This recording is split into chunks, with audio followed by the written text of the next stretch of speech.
mientras tanto,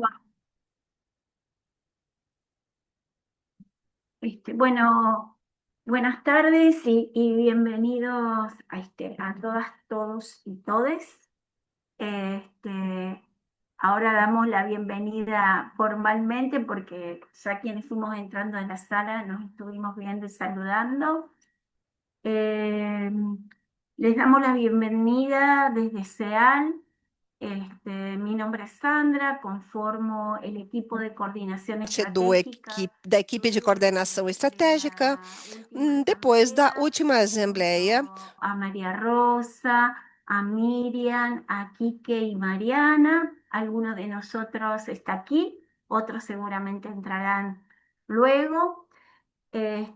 Para nosotros ha sido un desafío asumir, como para los compañeros anteriores, por supuesto, la coordinación de nuestra querida o nuestro querido CEAL, el Consejo Latinoamericano de Educación Popular de América Latina y el Caribe, en un contexto que para todas las organizaciones y en particular lo que nosotros vivimos como organizaciones de educación popular en nuestra América Latina es bastante complejo. Pero este contexto que nos desafía a seguir para adelante y a resignificar lo que han sido siempre los principios, sobre todo políticos de la educación popular. En este camino, en la asamblea se resolvió que como lo veníamos haciendo años anteriores, el eje de trabajo de formación política sea un eje transversal. Y pensando y charlando entre todos, bueno, por dónde irían algunos ejes de contenido para la formación política, este 2026 nos encuentra a todos, a todes, con novedades que no nos agradan. Saben que la invasión de Venezuela por parte de Estados Unidos en enero y luego nuevamente la guerra, la continuidad de la guerra en Gaza y ahora la guerra en Irán por parte de Estados Unidos y de Israel, son cuestiones que nos conmueven mucho, nos interpelan. En ese marco, charlando en enero con muchos compañeros que conformamos SEAL, dijimos que teníamos que empezar a hacer instancias de formación política que nos permitan tener aportes, distintas miradas respecto al contexto geopolítico y de ahí los contextos nacionales, regionales y locales nuestros. Y por eso nos atrevimos a empezar a pensar en una serie de actividades. Esta es la primera. Nosotros partimos como si quieren, de una convicción de que hoy es más claro que antes que las guerras que se están presentando tienen que ver con profundizar el dominio de nuestros territorios, la dominación de nuestros territorios en búsqueda de poder apropiarse de nuestros bienes comunes y, por supuesto, que la apropiación de esos bienes comunes para la comercialización, ¿no? A beneficio de unos pocos. En función de eso, pensamos que estas primeras instancias de formación política tendrían que venir por ahí, aunque se abre un abanico y múltiples dimensiones, estas situaciones y problemáticas geopolíticas que somos conscientes, pero bueno, es el inicio. Por eso lo invitamos para hoy y esperemos y le agradecemos muchísimo que hayan aceptado sin dudar. Los invitamos a José Sebane. José es un compa argentino, doctor en ciencias sociales, y le digo compa porque nos hemos encontrado desde hace muchos años en distintas instancias de lucha, también de formación, de discusión. Bueno, José es doctor en Ciencias Sociales, investigador del Instituto de Estudios de América Latina y el Caribe, de la Facultad de Ciencias Sociales de la Universidad de Buenos Aires, la Universidad Nacional de Buenos Aires de Argentina. Y también le invitamos a la querida Nuri García. Nuri es una compañera que también la conocemos de hace mucho tiempo. Ella integra la organización Proyecto Amigo, que es una organización afiliada e integrante a CEAL y es del Perú. Nos parece que ambos pueden darnos importantes aportes para que nosotros nos interpelemos, pensemos otras cosas, nos hagamos nuevas preguntas ante el contexto actual. Me olvidé de comentarles cómo se llama cómo le dimos a este ciclo, qué nombre le dimos.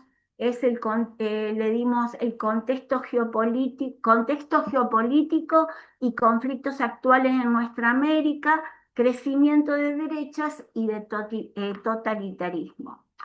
La propuesta de dinámica que pensamos y acordamos con Nuri y con José es un primer momento de exposición de unos 20 minutos más o menos para cada uno, para José por un lado, por Nuri para el otro, y después hacer como rondas de preguntas y o de reflexiones.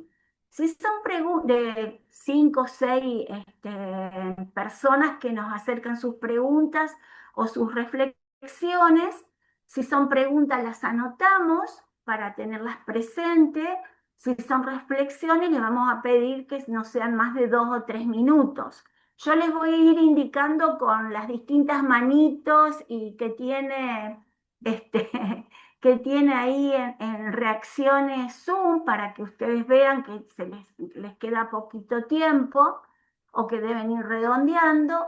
Y esa ronda es Nuri, tomarían y José esas reflexiones y esas preguntas, harían otro aporte de 5 minutos cada uno para pasar a otra ronda. También de 4 o 5 compañeros que quieran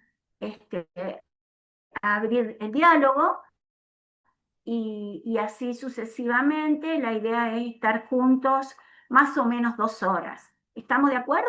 ¿Podemos entonces dar inicio?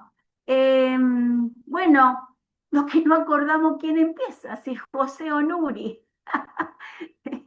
Y pueden, por supuesto. José, creo. Bueno, perfecto. Y pueden ampliar si quieren su presentación, tanto José como Nuri, ¿eh? Nosotros lo hicimos muy sencillo, ¿eh? Porque tienen larga trayectoria ambos. Muchas gracias. Comencemos entonces. Bueno, buenas tardes, compañeras, compañeros. Creo que me toca comenzar a mí. Así que, bueno, primero que nada agradecer a las compañeras, al CEAL por la invitación. Siempre es un gusto estar en este espacio y más en estos momentos, como decía Sandra, tan complejos, tan difíciles. Fortalecer las relaciones de cooperación, de reflexión colectiva, ¿no? De debate sobre las alternativas es imprescindible. Bueno, yo voy a tratar de ajustarme al tiempo, no siempre para mí es sencillo, pero le pido a Sandra que me ayude, ¿eh? Así podemos Perdón, José, discutir. te voy a cortar porque me olvidé de decirles a los compañeros de habla portuguesa que hay interpretación simultánea, lo tienen que hacer según el icono de interpretación de Zoom. Perdón, me olvidé. Y yo sí te aviso, voy a mandar emoticones. Dale, buenísimo, buenísimo. Gracias, Sandra. Bueno, yo pensé la intervención en relación a 3 cuestiones o 3 señalamientos, 3 disparadores para el debate. Uno primero para examinar un poquito las dimensiones estructurales del proceso que estamos atravesando a nivel global, un segundo más referido a las dinámicas de la coyuntura, y un tercero a las contradicciones y los escenarios alternativos que pueden plantearse. El primero, ya refiriéndome en relación a estas dinámicas más estructurales, partimos, creo que podemos conversarlo, pero seguramente hay algún consenso entre todas y todos nosotros, nosotras, que hay tres elementos centrales que caracterizan este proceso en el que estamos inscriptos. Por un lado, que nos encontramos en una transición hegemónica global, de la hegemonía global. No sabemos cuál será el resultado, el final de la transición. No estamos seguros de que sea un mundo multilateral o un mundo entre influencias, espacios de influencias con potencias distintos u otro escenario. Lo que sí sabemos es que el tránsito, el camino de esta transición está, como lo fue históricamente, atravesado por crisis, por guerras y por signos catastróficos. La segunda referencia es que en el marco de esta transición, del debilitamiento de la hegemonía estadounidense y como estrategia defensiva, la política de Estados Unidos en los últimos años, casi una década o más, si ustedes quieren, ha adoptado la forma de lo que algunos llaman una guerra global híbrida y fragmentada. Híbrida porque tiene diferentes dimensiones, obviamente se expresa en el terreno militar, Sandra lo mencionaba, lo hemos visto con la intervención militar en Venezuela, o ahora con la guerra en Irán, o el genocidio en Gaza, pero también se expresa bajo formas económicas, de golpes económicos, de desestabilización económica, o del uso de la herramienta de la deuda como elemento de subordinación, y también se expresa en el terreno de la intervención en las elecciones, como hemos visto en el caso de Honduras, en el caso de Chile, acá también en la Argentina el año pasado, ¿no? Estas múltiples formas, y también incluso en el terreno cognitivo, de lo que algunos llaman el cognitivo, la subjetivación social, el uso de las redes, diferentes dimensiones de la vida social que están atravesadas por esta lógica de intervención imperial y que incluso toma la forma del fortalecimiento de las extremas derechas, ¿no? Que es parte del título de la convocatoria, ¿no? Sabemos históricamente que estas formas de extremas derechas o de fascismos o de neofascismos emergen en contextos de crisis capitalistas, de crisis del capital, representan en general procesos de despojo o de disputa interimperialista, como fue en el periodo del siglo XX.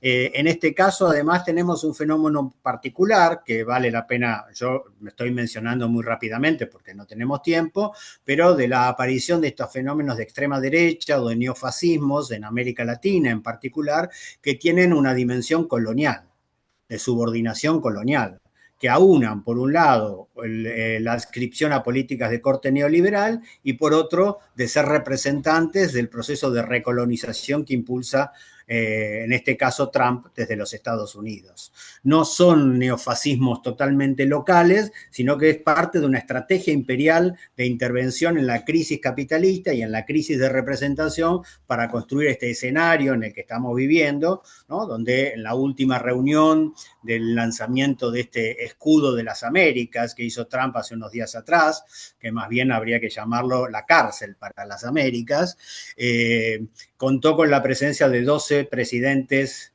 de América Latina que expresan justamente estas fuerzas de derecha y de extrema derecha que son apoyadas, impulsadas, promovidas y subordinadas a la agenda imperial, como lo hemos visto en el transcurso de esta minicumbre, ¿no? De una forma la verdad que hasta ridícula, estereotipada, ¿no? De la subordinación, ¿no? A la figura de Trump y al imperio. El tercer elemento que tiene que ver con esto es que aparece acá con centralidad en la estrategia estadounidense el control de América Latina y el Caribe, ¿no? No se trata, como fue en la posguerra, de una dimensión de dependencia económica tan estudiada por los teóricos de la dependencia, sino que se trata, como ellos mismos lo enuncian, como lo enunció Marcos Rubio en la conferencia de Múnich, de seguridad de Múnich, hace poco tiempo atrás, de un proceso de recolonización, vale la pena leer el discurso de Rubio, porque él llama a Europa, convoca a Europa a relanzar o repetir ese proceso de conquista y colonización de América Latina y el Caribe y del sur global que signó la transición del feudalismo al capitalismo entre el siglo XV y el siglo XVIII. Es muy claro ese ánimo y ese espíritu de recolonización, lo que supone también la disposición de controlar política e incluso territorialmente, ¿no?, el espacio de América Latina, que es central en la estrategia defensiva y en la disputa de la transición de hegemonía para los Estados Unidos a nivel internacional, ¿no? Algunos lo han llamado, Álvaro García Linera publicó hace poco un artículo que ha recurrido para hablar de estos procesos de recolonización en América Latina a la figura del protectorado, ¿no? Que el protectorado, bueno, lo usaron los Estados Unidos durante el siglo XX, pero sobre todo forma parte de la estrategia de la construcción imperial británica, ¿no?, en siglos pasados, ¿no? Esta idea de que son gobiernos formalmente independientes, pero totalmente sumisos al dictato imperial, que incluso supone para la potencia hegemónica el control de áreas, ¿no?, de la vida social, incluso áreas del aparato estatal, ¿no?, bajo subordinación directa a la política estadounidense. Y podemos usar esta figura del intento de reconstruir protectorados en América Latina. Bien, esto es un poco la dimensión estructural entre estas tres cuestiones. En la coyuntura, bueno, efectivamente, vemos que estos procesos que son de larga data se han acelerado en la coyuntura, y si tomamos este periodo, no voy a referirme a todos los eventos, pero valdría tener una cronología de todos estos eventos desde la publicación de la Doctrina de Seguridad Nacional, llamada la Doctrina Monroe, en noviembre del año pasado, pasando por la intervención en Venezuela, la publicación de la Doctrina de Defensa de Estados Unidos, pocos días después de la intervención en Venezuela, que es mucho peor que la Doctrina de Seguridad, mucho más brutal en el sentido de la enunciación de la capacidad y la disposición de intervención militar en América Latina, pasando por el bloqueo petrolero a Cuba y la asfixia en Cuba, hasta llegar a esta última reunión que yo mencionaba del Escudo de las Américas, que intenta consolidar la subordinación militar de las Fuerzas Armadas, como lo fue en otro momento,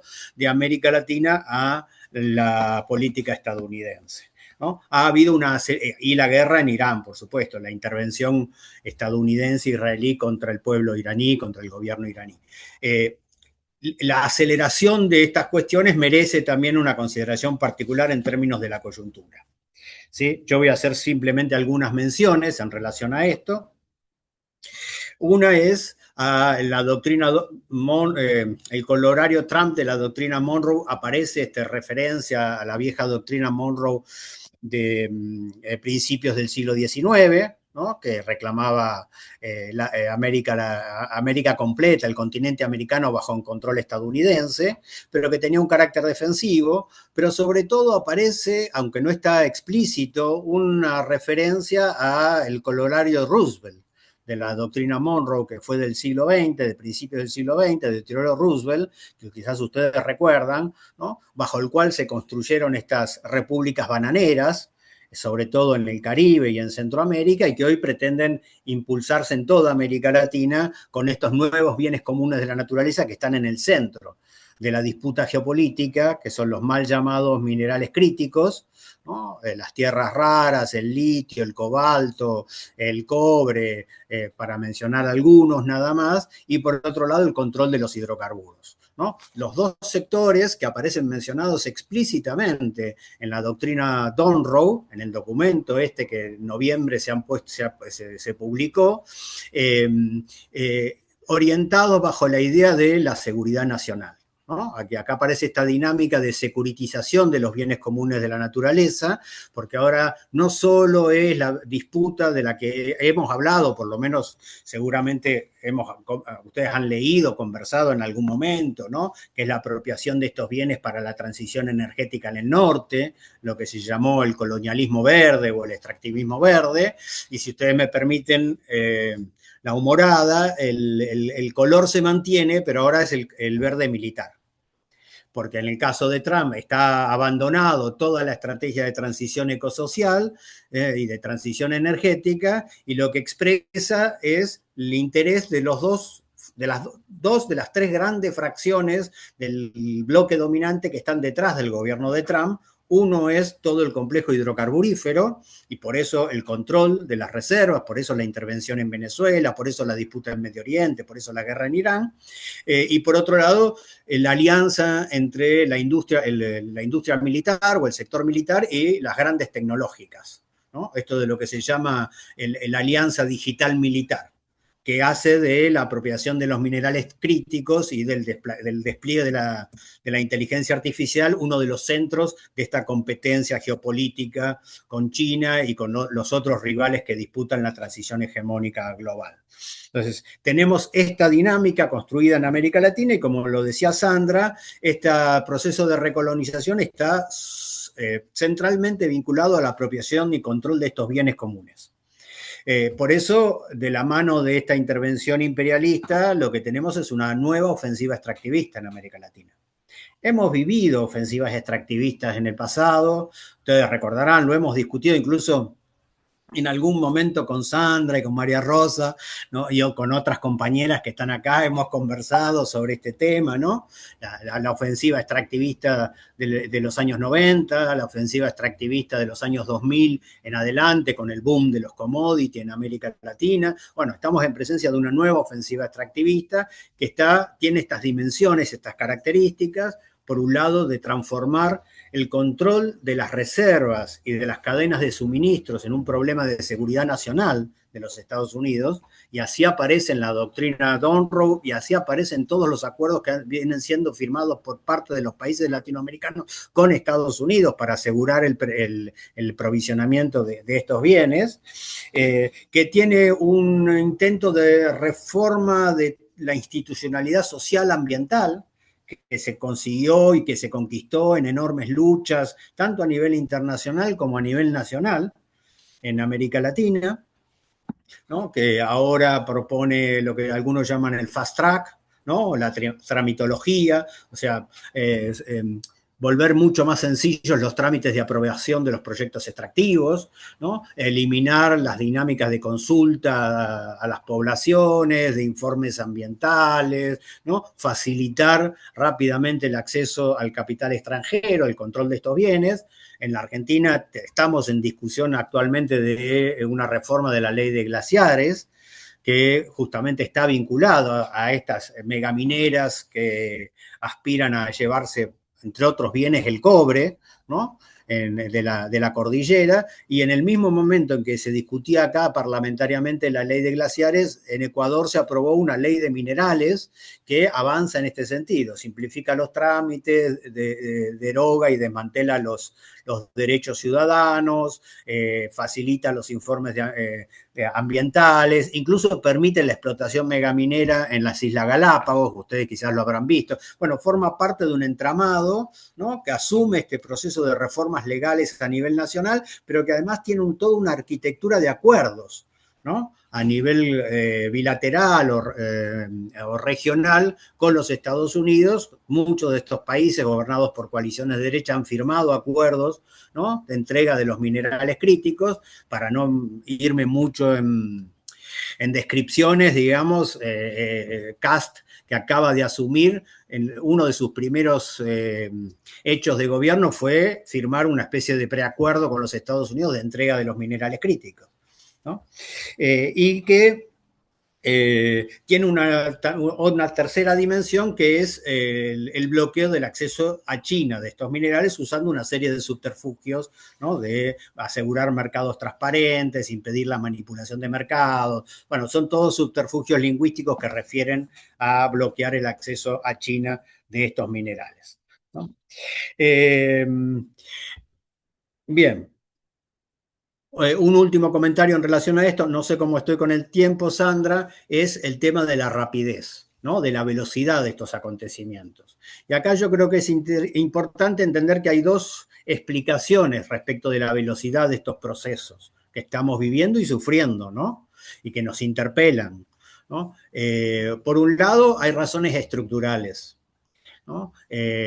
Cuando un actor que está en repliegue, debilitado su hegemonía, intenta recuperarlo, disputarla, bueno, debe recurrir a la fuerza, ¿no? El ejemplo más sencillo es cuando alguien va perdiendo una partida, un niño va perdiendo una partida medio, patea el tablero, ¿no? Se dice, en la Argentina se usa la expresión, pateaste el tablero, ¿no? Y acá parte de la agresividad y la ferocidad y la forma violenta que asume es que tiene que ver con el repliegue, con el debilitamiento del poder estadounidense a nivel global. Pero hay un elemento más coyuntural que explica esta rapidez, que tiene que ver con las elecciones de medio término en los Estados Unidos, ¿no? Que es un escenario donde el Trump se encuentra debilitado y muy cuestionado, y parte de los acontecimientos que estamos viviendo en la región y a nivel internacional están muy vinculados a tratar de construir mejores condiciones de la disputa electoral, incluso escenarios de fuerza que le permitan de alguna manera interferir con las mecánicas electorales al interior de los Estados Unidos, que es parte del debate dentro de la coalición neoconservadora, ¿no? En los Estados Unidos, ¿no? Bien, última mención, que es el tema de las alternativas o las contradicciones que aparecen en este proceso. Yo diría que, bueno, voy a mencionar 4 dimensiones, ¿no? Por un lado, el tema de, por supuesto, la guerra en Irán, la apuesta estadounidense de repetir un escenario de rápido control, como fue la intervención en Venezuela, no se cumplió. Están en un momento de guerra de desgaste, con una capacidad de Irán de responder relativamente, por lo menos en el terreno de respuesta militar, y con efectos en términos de la economía global. Acá hay un problema: cuanto más se extienda la guerra, más dificultades se le plantean a los Estados Unidos o al gobierno de Trump para salir victorioso y asegurar eso un rédito electoral, ¿no? O ocultar las denuncias del caso Epstein. Casi podríamos decir que es una guerra motivada por el caso Epstein. Habla de la segunda cuestión. Una de las grandes contradicciones es el tema de la opinión pública estadounidense, el crecimiento del cuestionamiento, las debilidades en términos incluso al interior de la coalición MAGA, de la propia coalición electoral de Trump, ¿no? Con estas lógicas de intervención que él siempre ha combatido en términos de guerras externas, ¿no? Con un escenario electoral cada vez más complicado. Hay una tercera contradicción o límite a estas ambiciones que tiene que ver con poder realizar rápidamente una desglobalización, podríamos decir, de América Latina, o sea, de ruptura con los lazos particularmente comerciales con China. Sabemos que esto es muy complicado, ¿no? Acá hay profundos intereses incluso de fracciones de los bloques dominantes locales en términos de la relación comercial con China, que tiene que ver con las exportaciones, pero a su vez el crecimiento de las extremas derechas neoliberales, de esto de lo que algunos llaman, o yo llamo, los neofascismos neoliberales coloniales, implica una apertura comercial que fortalece la presencia de las manufacturas chinas en la región. Entonces, acá hay efectos contradictorios, tensiones, dificultades. Es muy difícil que eso se pueda resolver tan rápidamente como aspira el gobierno norteamericano, y plantea todo un escenario de enormes conflictos hacia adelante. Y el cuarto elemento que yo quería plantear es, por supuesto, los gobiernos progresistas, ¿no? El gobierno de México, de Brasil, de Colombia, ¿no? Como alternativas, como contradictores a estas políticas, pero sobre todo en el terreno de los sujetos subalternos o de los movimientos sociales, también me parece que, por lo menos incipientemente, podemos decir, hay algunos datos, algunas indicaciones que podríamos estar ante el inicio de un ciclo de conflictividad social, particularmente antiextractivista, ¿no? En parte en Argentina lo estamos viendo con la respuesta popular, tanto en conflictos provinciales como en relación al cuestionamiento de la reforma de la ley de glaciares. Algo similar estuvo ahí sin terminar de cuajar, pero en el caso ecuatoriano, en la medida que estos proyectos que implican un proceso de despojo y destrucción socioambiental mucho más significativo del que hemos vivido en el pasado se profundicen. Acá van a aparecer un conjunto de resistencias cada vez más importantes y me parece que entonces el debate sobre el tema de las alternativas al extractivismo se vuelve central. Lo hemos discutido, lo hemos conversado en otros momentos, pero acá vuelve a tener una importancia significativa. Y ya termino, pero para pensar las alternativas al extractivismo también se usa la palabra transición, ¿vieron? Entonces, ¿cómo se piensan transiciones? O sea, no solo de resistencia, sino de caminos alternativos, ¿no? A estas lógicas extractivistas. En el pasado, buena parte de la discusión del campo popular estuvo muy vinculada a poder romper esta separación entre lo social y lo ambiental, que forma parte de las formas de gobierno del extractivismo, ¿no? De oponer una pretendida resolución de las necesidades populares de los grandes centros urbanos a la conservación de la naturaleza prístina en otros lugares del interior, de los interiores de los países, ¿no? Una contradicción falaz, ya la conocemos, ¿no?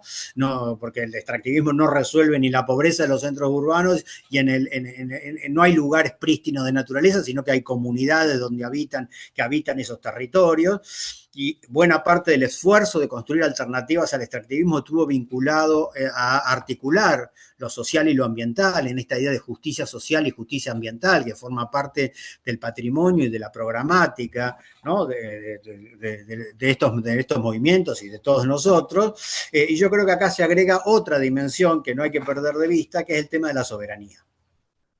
Porque la lógica imperialista de este extracto tan explícita, tan vinculada al control político, incluso militar, de las cadenas de suministros, supone poner también en el centro la discusión de la soberanía, ¿no? Y ahí en este terreno no estamos flacos de pensamiento y de programática, porque entre otras cosas, en los años pasados se ha construido toda una idea de la soberanía alimentaria en la región, que no remite estrictamente a modelos industrialistas extractivistas, sino que remite a nuevas formas de pensar la soberanía, también vinculadas a formas del ejercicio del poder popular, de la democratización de lo político, ¿no? Una soberanía mucho más amplia, mucho más integrada, y yo creo que en ese sentido hay que volver a poner en juego estas tres dimensiones ahora, ¿no? Entre lo ambiental, lo social, pero también el tema de la soberanía como parte de un núcleo de discusión y de construcción de alternativas a la situación en la que nos encontramos.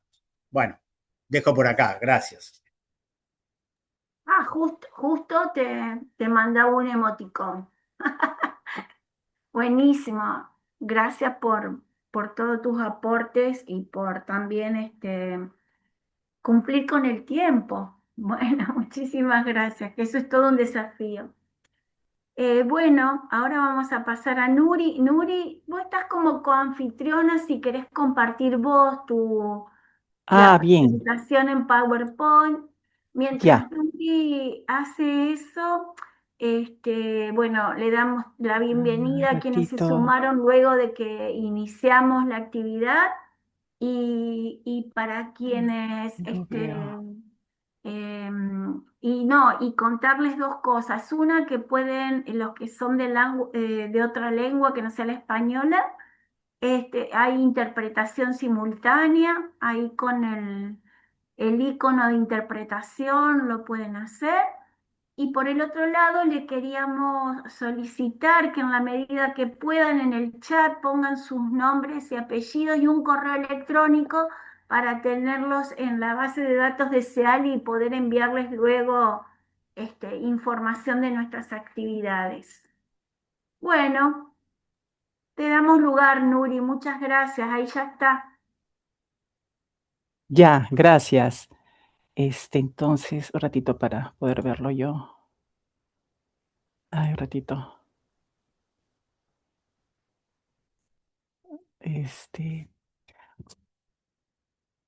Bien, entonces sí lo logran ver, ¿verdad? Sí.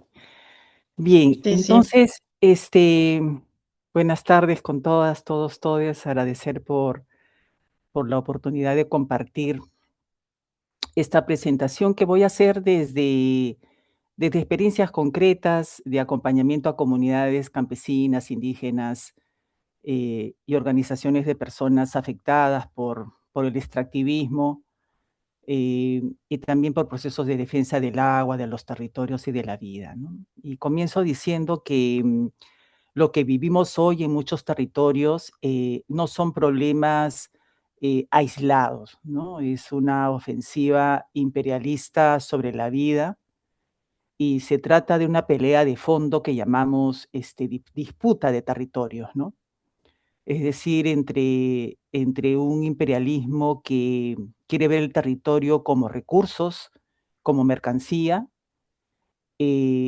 o entre aquellos que vemos el territorio como base de la vida y de una real soberanía popular. Voy a poner, ya, para que lo vean. El extractivismo o los extractivismos, ¿no? No solo ocupan territorios, y me estoy refiriendo a los extractivismos porque lo que está pasando en este momento con las guerras, la cuestión de Venezuela, Gaza, Irán, en fin, toda esta reconfiguración a nivel global, tiene que ver, como decía José Sebane, con esta búsqueda de expandir una colonización y ocupación de territorios en busca de recursos, ¿no? De recursos para fines no necesariamente para el buen vivir, ¿no? Y yo entonces me estoy refiriendo sobre todo a los extractivismos y a modo de una denuncia, ¿no? Porque no solamente ocupan territorios y reorganizan el territorio, volviéndolo territorio solamente como insumo, como materia prima, sino que eso implica la organización de la vida, ¿no?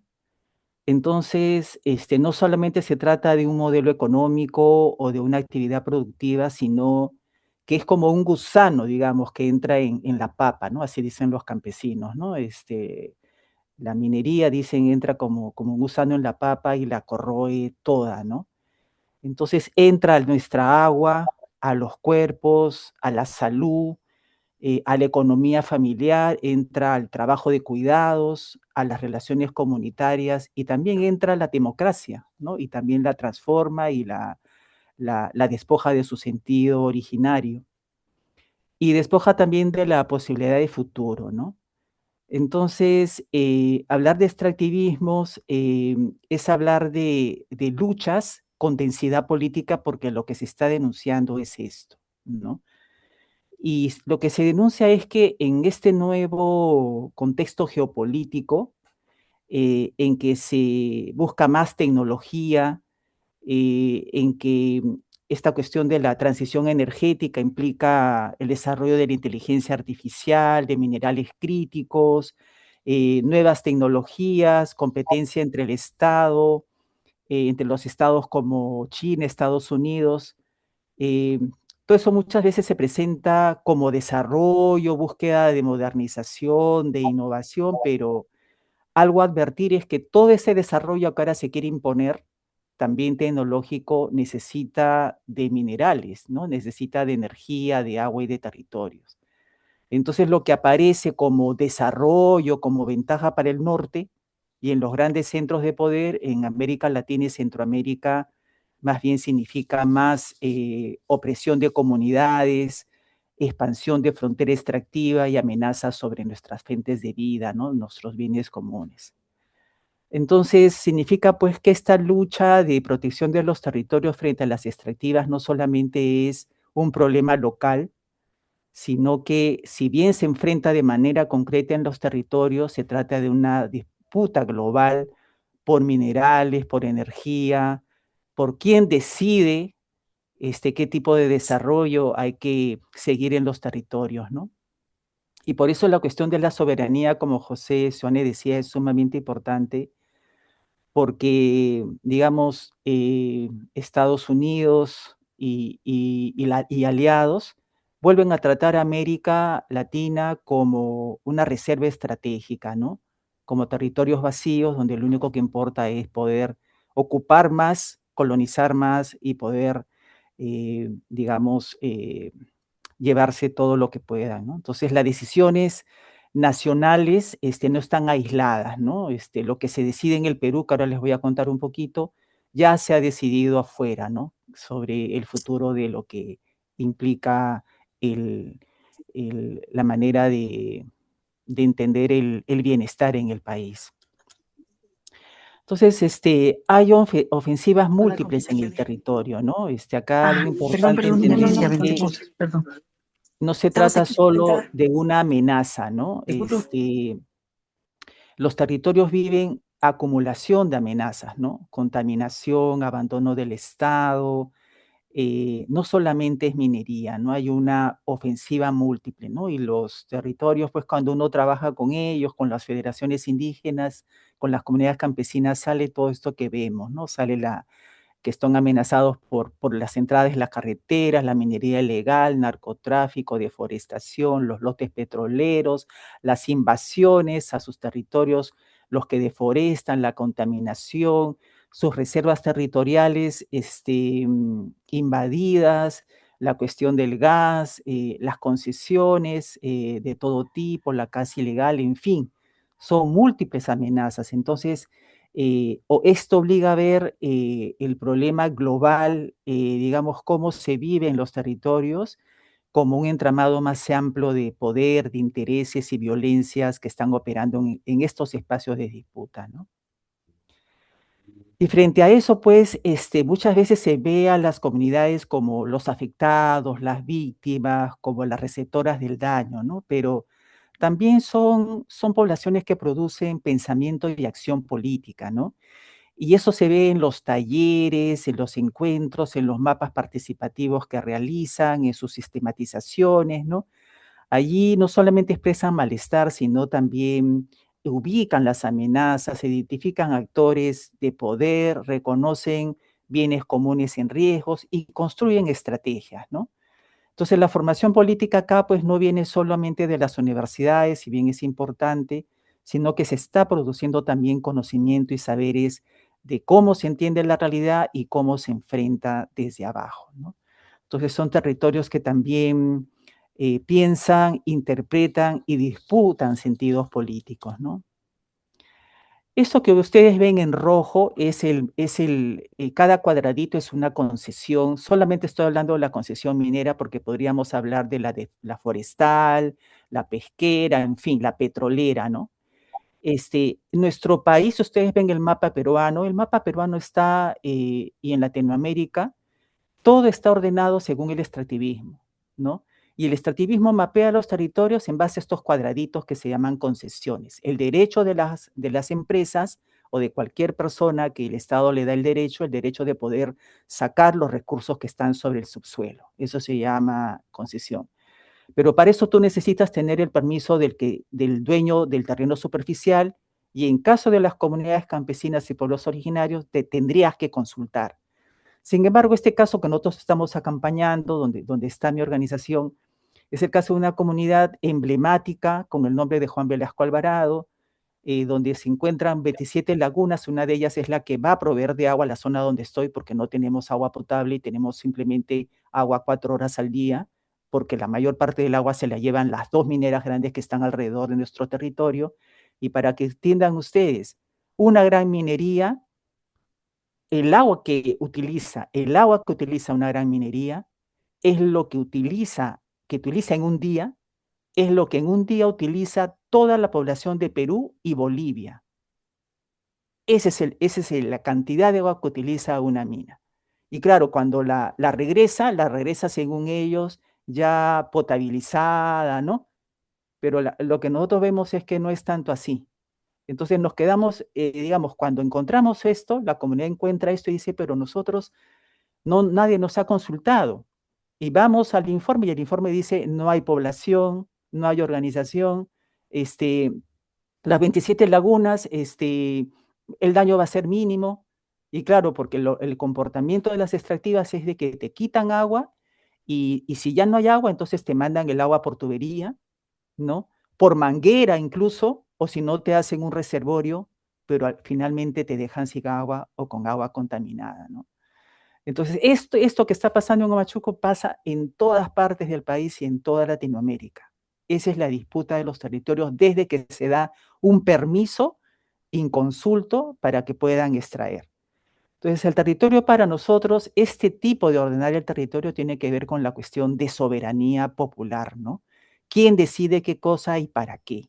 Entonces, la disputa también es por ese lado, ¿no? Y entonces tenemos muchos casos emblemáticos en Perú, muchos casos que podríamos contar: Conga, Tía María, Tambo Grande, los pueblos autónomos indígenas, Aguajún, los Chapra, en fin, que le han dicho no a las grandes mineras y a las grandes petroleras y no han podido entrar. Nosotros también estamos ahora en una demanda, en un litigio para que se anulen esas concesiones, pero eso implica muchos años y movilizaciones y en fin, ¿no? Entonces, digamos, la defensa del territorio es defensa también, pues, jurídica, no solamente son marchas, es hacer incidencia, es hacer múltiples actividades, porque sin esos cambios no habría, digamos, posibilidad de romper esta colonización tan brutal que se está dando en los territorios, ¿no? Y lo que no se acepta es que otros decidan el territorio sin la gente misma, ¿no? Entonces, esas disidencias están desafiando el orden que se quiere imponer, ¿no? Entonces, por eso se les cataloga como terroristas, en fin, y se matan a muchos defensores, ¿no? Y el agua, digamos, acá la dirigente de la comunidad, Juan Velasco Alvarado, está hablando justo delante del alcalde, del gobierno regional, y ella dice, pues no hablen de recursos hídricos, porque nuestra agua no es un recurso, nuestra agua es vida, es posibilidad de poder sembrar lo que sembramos, es la posibilidad de poder tener agua para tomar, para criar a nuestros hijos, ¿no? Es decir, que el agua es el destruir el agua tal como lo están haciendo esta política extractivista, es una forma de violencia para la vida, ¿no? Y esas son las denuncias que hacen, ¿no? Y la cuestión de la contaminación, también tiene que ver con la cuestión del daño a los cuerpos, ¿no? Por un lado, el daño a la salud, ¿no? En el Perú hay más de 10 millones de personas afectadas con metales pesados, son los metales que se revierten en los ríos, en las lagunas, la mina revierte sus aguas contaminadas. Entonces tenemos 10 millones de afectados y intoxicados, tú necesitas hacer una serie de pruebas. Entonces en nuestra zona se ha creado los grupos de monitoreo, la plataforma de afectados, y todos ellos hacen una serie de denuncias para demostrar y negar lo que dice la mina, ¿no? La mina dice, nosotros no contaminamos, nosotros traemos desarrollo, y no. La población se organiza, crea plataformas nacionales y empieza a hacer también su monitoreo comunitario, y ya hay leyes que los reconocen y aprueban leyes con presupuesto para el tratamiento integral, para la prevención, en fin. Sin esas luchas no podría ser posible todo este tipo de resistencia que se hace, ¿no? Y la crisis también, pues, es una crisis del cuidado, ¿no? Hay una dimensión que parece central, pero muchas veces pasa desapercibido, ¿no? Cuando el agua se contamina, cuando aparecen enfermedades, ¿no? Nosotros en Huamachuco, por ejemplo, ahorita con las pruebas que se han logrado conseguir para los niños, tenemos 120 niños solamente en un área de una minera, 120 niños con arsénico en la orina, es decir, en una enfermedad incurable, pero de esto hay en todo el país, ¿no? Y entonces son las mujeres las que tienen que encargarse de ver este tipo, de cuidar a sus hijos con este tipo de enfermedades, la incertidumbre, el miedo, el desgaste, la rabia, tienen que tener más trabajo para que la vida siga, y hay que cuidar a las personas afectadas, acompañar tratamientos, es decir, hay una crisis también del cuidado, ¿no? No solamente es una crisis climática, extractivista, sino una crisis psíquica también y crisis del cuidado, ¿no? Y entonces el extractivismo también, pues, destruye ecosistemas, pero también amenaza territorios y intensifica el trabajo invisible de las mujeres, ¿no? Y no reconoce cuando las mujeres son las lideresas, las que levantan la voz, ¿no? Entonces, el modo como tienen para agredirlas, para amedrentarlas, realmente es de una violencia muy brutal, ¿no? colinda con la violencia sexual, con las amenazas de todo tipo, y de verdad que el trabajo que tenemos para acompañar a nuestras defensoras es muy arduo, pero a la vez es muy altamente, digamos, ejemplificadora para nosotras, porque son aquellas compañeras que están metidas en la lucha, de verdad que son una fuerza emblemática para nosotros, ¿no? Y bueno, la educación popular, pues, no ocurre fuera del conflicto, ¿no? Que en una asamblea, digamos, el extractivismo no solo impone proyectos, ¿no? Impone también que se desplacen las decisiones. Como les decía, las decisiones se toman a nivel fuera de nuestros países, ¿no? Nuestros países no se gobiernan, pero las comunidades dicen, nosotros en nuestro territorio tenemos derecho a una voz, tenemos derecho a decidir cómo queremos el buen vivir en nuestros territorios. Entonces ellos también empiezan a tener su asamblea, la defienden como un sistema ancestral de manera de gobierno dentro del territorio y empiezan a disputar también internacionalmente su derecho a decidir sobre sus bienes comunes y sus medios de vida, ¿no?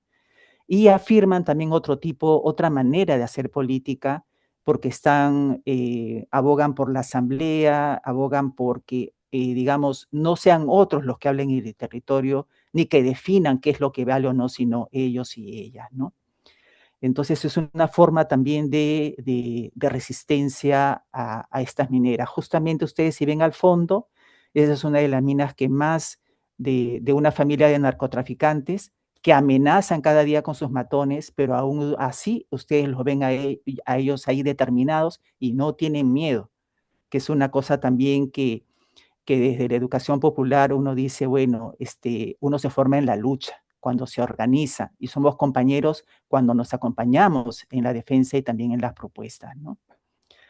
Entonces, la educación popular para nosotros es ese trípode, ¿no? Formación, organización y lucha, y lo vemos como un claro ejemplo de lo que viven en las comunidades, ¿no? Ahora, en el título yo había puesto dilemas, un dilema que estamos pasando en el país, ¿no?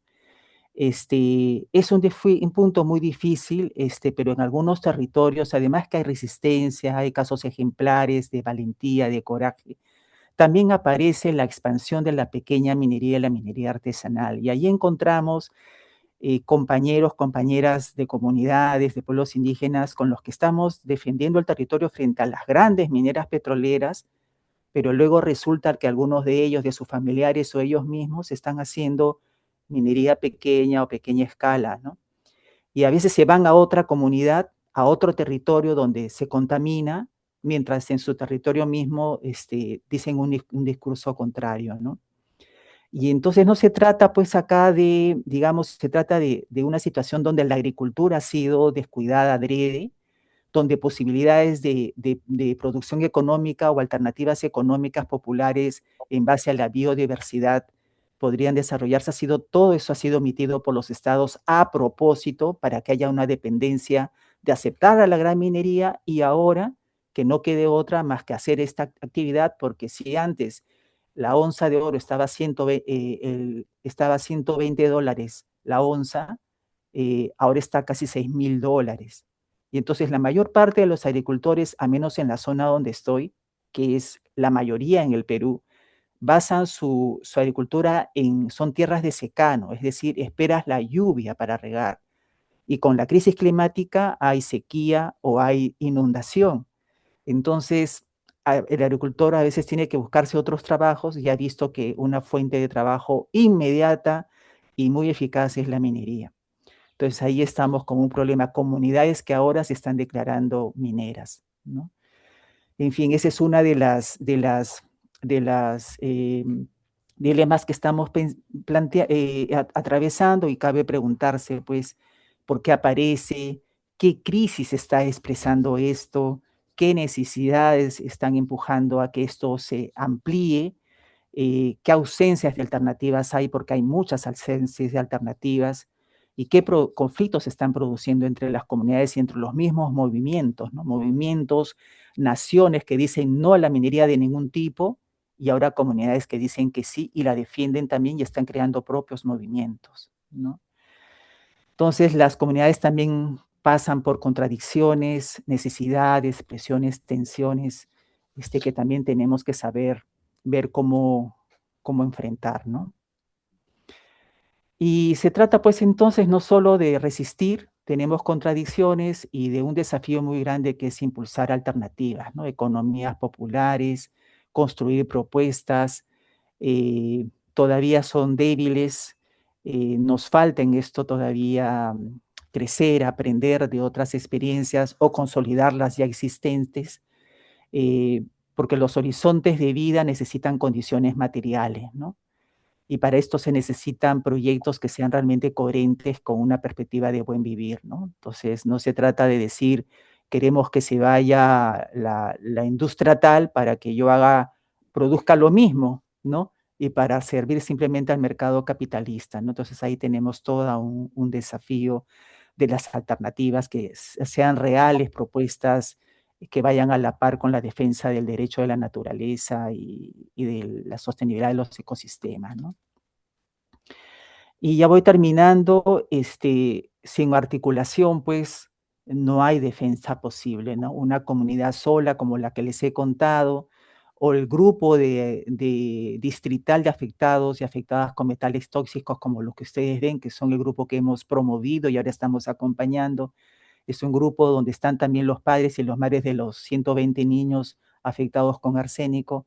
Ahora ellos son parte de la plataforma nacional, ¿no? O el grupo de monitoreo de la calidad del agua, ¿no? Que son los que dan la alerta de que el agua está contaminada, ahora son parte de una red nacional. Los defensores, defensoras son parte de una red internacional. Es decir, necesitamos que digamos que tejer, seguir tejiendo políticamente, articular y construir redes, ¿no? Sin eso no es posible, ¿no? La ofensiva imperialista es, digamos, implica toda una red global de destrucción, y nosotros, si la vida ha sido posible como nuestros ancestros nos lo han enseñado, ha seguido resistiendo, ha sido porque también se fue tejiendo tejido social, ¿no? Y eso lo seguimos entonces también reproduciendo, ¿no? Entonces no hay defensa del territorio sin defensa de la vida, ¿no? Entonces la pregunta política no es solo cómo resistir, sino cómo sostener la vida, construir alternativas en territorio bajo presión extractiva, ¿no?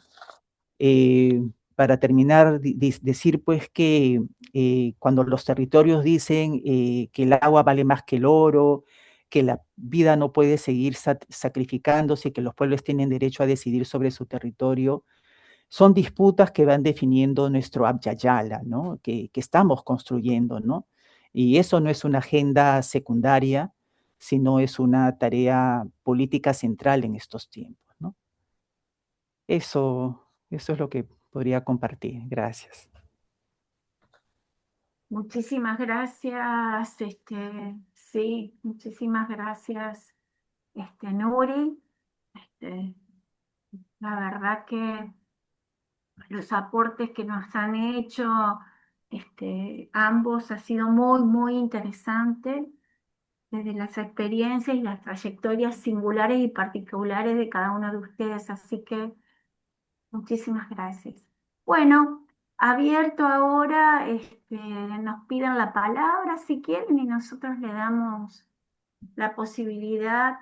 Recordamos un par de cositas. La dinámica ahora es, a partir de que ustedes nos piden la palabra, pueden ser preguntas o reflexiones. Las preguntas las enuncian, nosotros las anotamos. Las reflexiones tienen 2 o 3 minutos. Yo controlaré tengo ese papel odioso hoy. Controlaré ese tiempo, le señalo cuando se termine. Luego de 5 o 6 participaciones de ustedes, le damos 5 minutos a José y 5 minutos a Nuri para de alguna manera dialogar con las preguntas o con las expresiones o reflexiones de ustedes y volvemos a hacer otra ronda. Bueno, abierto a la participación de ustedes.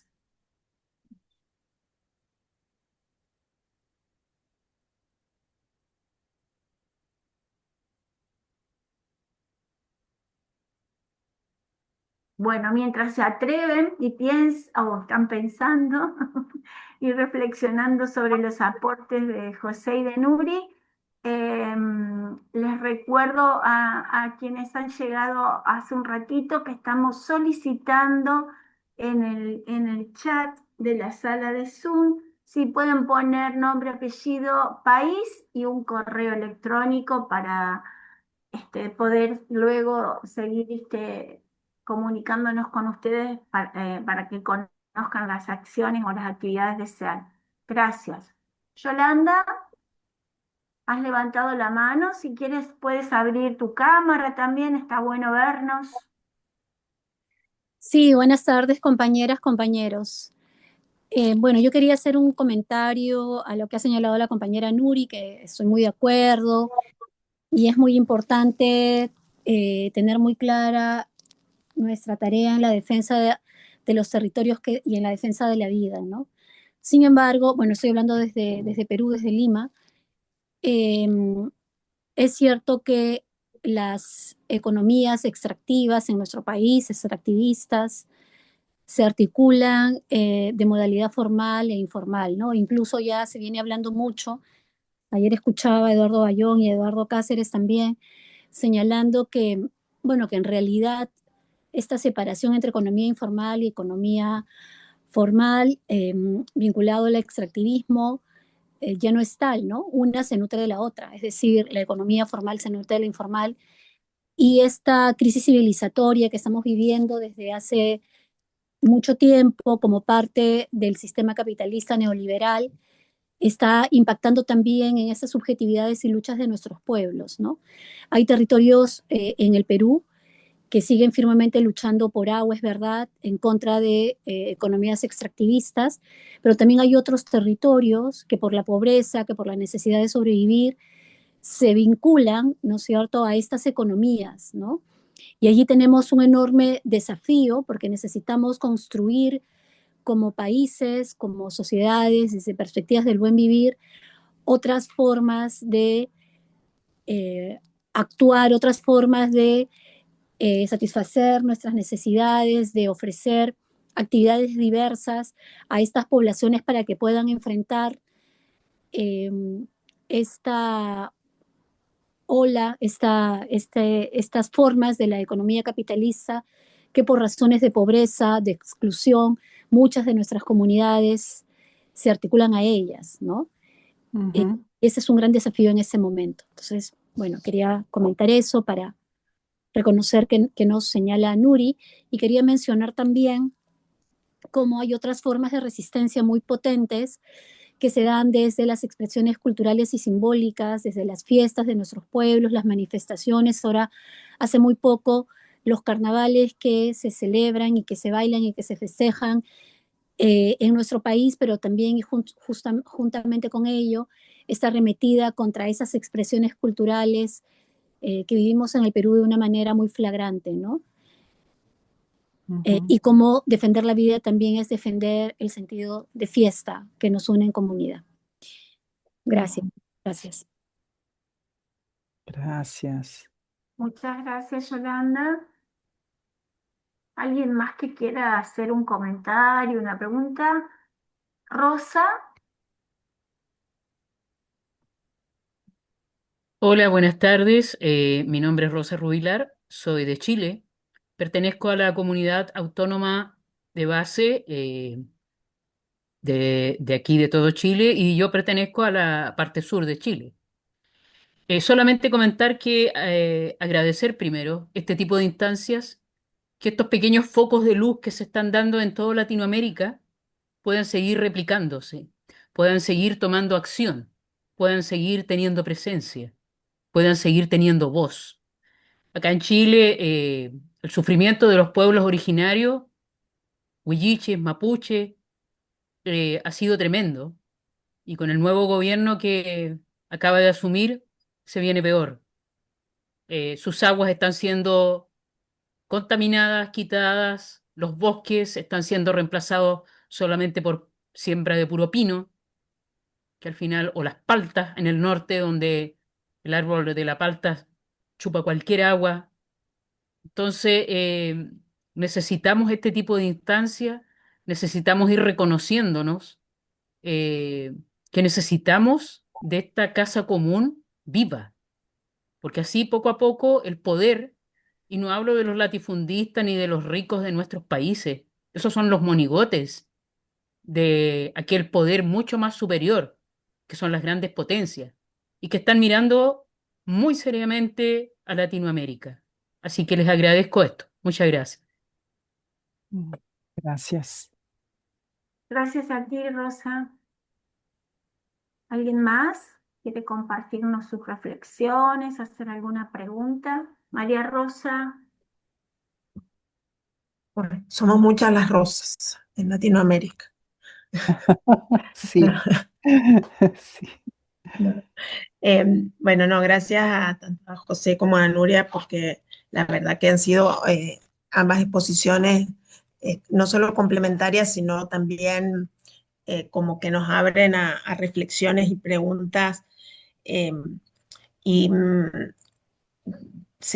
pensando en el panorama con los tres escenarios, tres grandes aspectos que desarrolló José, y después con la exposición de Nuria, donde iba detallando los procesos de economía extractiva y lo que implicaban en la comunidad, y que a lo último señala, bueno, pero también en las propias comunidades la conflictividad tiene que ver con que las condiciones de sobrevivencia lleva a que se apele a la misma actividad extractiva minera, solo que es de carácter informal. Hace unos días escuchaba sobre también la coyuntura en Perú, que además han ido ganando poder sobre el Congreso, a tener representación estos sectores en el Congreso, ¿no? Entonces pensaba que hace unos años atrás, y quizás en el contexto del Cono Sur, seguimos viendo las democracias como disputas por el Estado y por la orientación que el Estado tenga a favor o en contra de estos, a favor, en contra, o más cercano, o más distante de estos modelos de desarrollo, o si los implementan o no. Y cómo pareciera que a partir de lo que exponen en Perú, que puede ser por fuera del Estado, porque ese Estado favoreció las concesiones, eh, eh, promulgó leyes, favoreció una serie de cuestiones que decía cómo era la tendencia José, pero que luego adquiere dinámica propia. Esa es la pregunta que yo por ahí quería plantear como reflexión, porque estamos pensando siempre como que la disputa del sentido de las políticas colectivas son siempre frente al Estado, contra el Estado, pero tiene esa connotación. Y ahora me parece que este panorama que nos han brindado los dos nos ayuda a pensar la acción política en otras claves, o por lo menos que va a requerir otras claves. Y bueno, por eso quería aportar esta inquietud. No es pregunta porque no la sé formular, pero es inquietud. Bueno, gracias. ¿Alguien más quiere hacer alguna reflexión, generar alguna pregunta? Hemos tenido 3 participaciones hasta ahora. Bueno, mientras van pensando, a lo mejor Nuri y José pueden tomar la posta y compartir algunas reflexiones ante estas cuestiones desde sus propias miradas, trayectorias.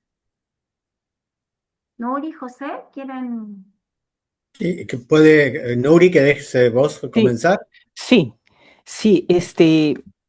para recoger lo que dijo Yolanda y Rosa, Rosa Goldar, lo de la minería artesanal y a pequeña escala en el Perú tenemos 3 situaciones, ¿no? Una, aquellas que están formalizadas por la vía legal, ordinaria, digamos, las que están en vías de formalización y las ilegales porque están en zonas prohibidas, en fin, son 3 situaciones, ¿no? Y muchas veces se mezcla lo informal con lo ilegal.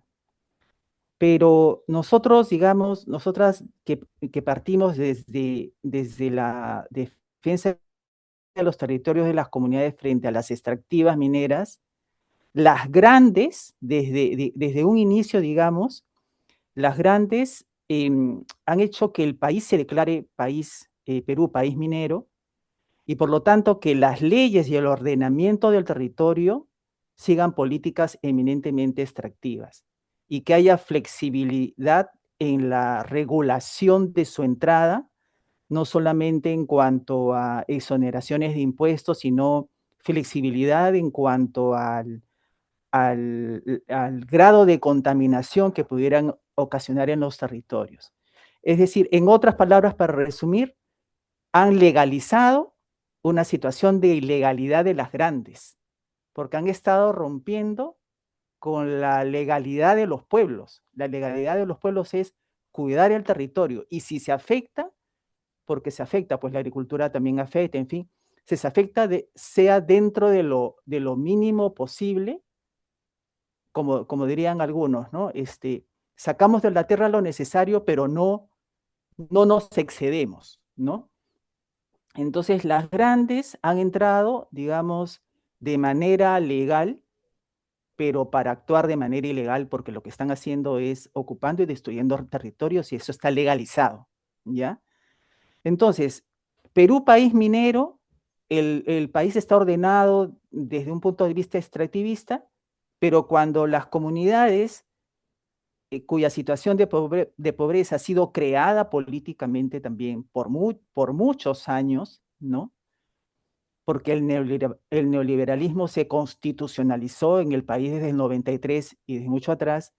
Entonces, cuando las comunidades dicen, bueno, en vez que los grandes entren a nuestro territorio y estén haciendo todas estas barbaridades, lo hacemos nosotros, lo hacemos en menor escala y trataremos de tener el cuidado que se pueda tener, ¿no? Y entonces ahí los grandes dicen, no, ¿no?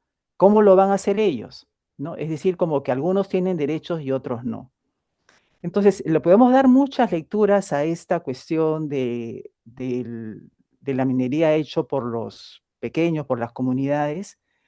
Por un lado, el riesgo de que puedan ser funcionales al extractivismo, es decir, si uno se pregunta hacia dónde van estos minerales, está bien, las comunidades hacen esta actividad, pero es para sostenerse, para sobrevivir, digamos, ¿no? Para estar económicamente bien, mandar a los hijos a la universidad, todo este proyecto de vida del cual, digamos, es casi homogenizador en todo el planeta, ¿no?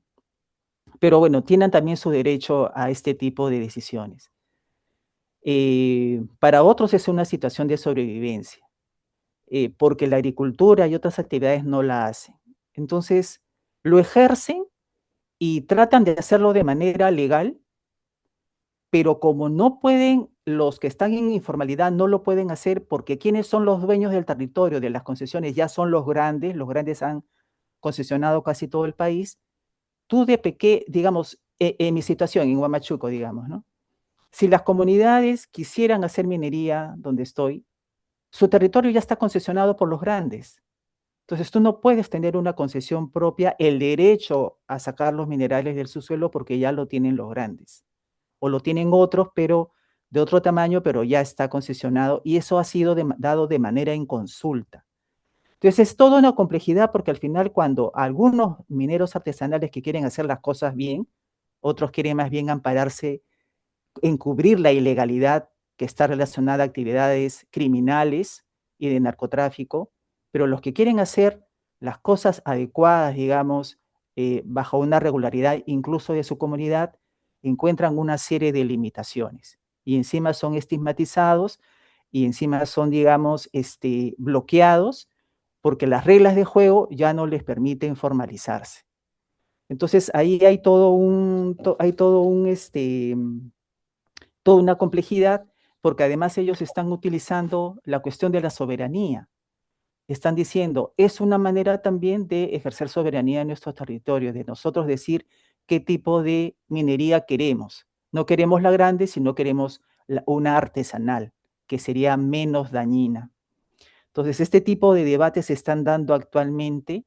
Y por último, cuando decimos las comunidades, los pueblos indígenas, las comunidades campesinas, según el convenio 169 de la consulta previa, libre y informada, el derecho de las comunidades a decidir sobre sus territorios. Entonces nos encontramos también con esta necesidad de seguir debatiendo, pero en el terreno y con ellos y con ellas, qué es lo que habría que hacer, ¿no? Ahora, ¿es una alternativa a la minería artesanal? Es que en realidad es como que no quedara otra, o sea, no es que los que están haciendo minería artesanal, que defienden su territorio frente a las grandes mineras o las grandes petroleras, no es que tengan otra oportunidad económica, esa ha sido omitida para depender de las grandes mineras, para aceptar que entren al territorio, eso ha sido omitido. Entonces, todo esto hay que ver también para no digamos, homogenizar el problema de la minería artesanal, porque ahora se homogeniza en el Perú y se trata a todos como si fueran criminales, ilegales, extractivistas, ¿no? La cosa es más compleja, ¿no? Es mucho más compleja. Entonces, quienes tienen que debatir, discutir sobre esto, son las mismas comunidades las que están decidiendo esto. Entonces, cuando las organizaciones como las nuestras o las organizaciones hermanas dicen, estamos en un dilema, nos están pidiendo que los acompañemos en esto. ¿Acompañarlos a qué? ¿Para que hagan minería o acompañarlos para que problematicen su situación? Entonces, se puede acompañar para que problematicen, pero si tú entras ya con la mirada estigmatizadora, estás ya también no permitiendo que abrir puertas para un debate que ellos necesitan hacer, ¿no? Y que tiene que ver con las condiciones materiales de subsistencia, ¿no? Termino con lo siguiente. Hay niños y adolescentes que van a trabajar a la mina del Cerro del Todo donde estamos nosotros. En los primeros años entramos con el derecho a que los chicos, el derecho a un trabajo digno. Y los chicos nos decían, ¿no? Los chicos nos decían, Nuri, no me hables de derechos. Yo quiero comer mañana. Yo quiero tener mi reloj mañana. Quiero vestirme como mi compañero mañana, ¿no? Ahora, no mañana. Entonces, la entrada no podía ser una entrada abstracta. Hay condiciones materiales, subjetivas también, que hay que tener en cuenta de por qué optan por esta actividad, a pesar de que saben de que es una actividad sumamente riesgosa. Yo estoy hablando siempre pensando en los que están dentro del socavón. No estoy hablando del capataz que nunca entra, del que da la plata para prestar para la actividad. Son muchos actores. Y menos estoy hablando del que comercia y vende. Yo estoy hablando del socavón. Esos chicos mueren, son enterrados de manera clandestina. Sobre eso también hay mucho que decir. Entonces, es una actividad que en este momento las comunidades no están en la capacidad y en el grado de decir no contaminamos o vamos a contaminar menos. No están recibiendo ese tipo de asesoría ni de información, menos del Estado, porque están en calidad de ilegales o de informales y con un Estado tan ineficiente que en el departamento donde estoy yo, ¿no? Que seremos cerca de 7 millones, solamente hay una persona para hacer seguimiento a los más de 15.000 mineros artesanales que hay en mi zona. Entonces es una problemática sumamente compleja, pero que nos desafía justamente para ver cómo hacemos, ¿no? Para acompañar a la población en sus contradicciones, en sus tensiones, ¿no? Entonces, por eso no se trata pues de idealizar a las comunidades ni a los pueblos indígenas, están surgiendo estas cosas, ¿no? Y hay un desafío nuestro de cómo hacer desde la educación popular, ¿no? Eso, compañeras. Gracias, Nuri. José. No, sí, muy breve. Primero agradecerle a Nuri y a las compañeras de los testimonios y los análisis. Y esto que planteaba Nuri y antes otras, ¿no? De las complejidades, de los procesos que se viven en los sectores populares, de los sujetos subalternos, ¿no? Y más en este momento, en este contexto, ¿no? En América Latina. Lo que refería a Nuri, a mí, cuando hablaba de los chicos, me hacía acordar, bueno, lo que todos conocemos, ¿no? Las formas de cómo se construyó y se ejerce hoy las formas de extracción del cobalto en el Congo, ¿no? Donde también participan centralmente jóvenes, chicos, en condiciones de estrategia de subsistencia, pero también en condiciones de servidumbre, ¿no? Estas complejidades, estos procesos, que bueno, que tienen que ver un poco con el proyecto recolonizador neoliberal en la región, ¿no? Que es de llevarlos hacia el pasado, ¿no? Lo dicen explícitamente, ¿no? No hay, la imagen del futuro es un retroceso al siglo XIX, ¿no? En la Argentina no tenemos minería ilegal, pero sí hay otros procesos, ¿no? Más vinculados a, si ustedes quieren, en términos de sus dimensiones macrosociales, más vinculados al mundo urbano, ¿no? A los procesos de precarización laboral, ¿no? De individualización de la relación del trabajo, ¿no?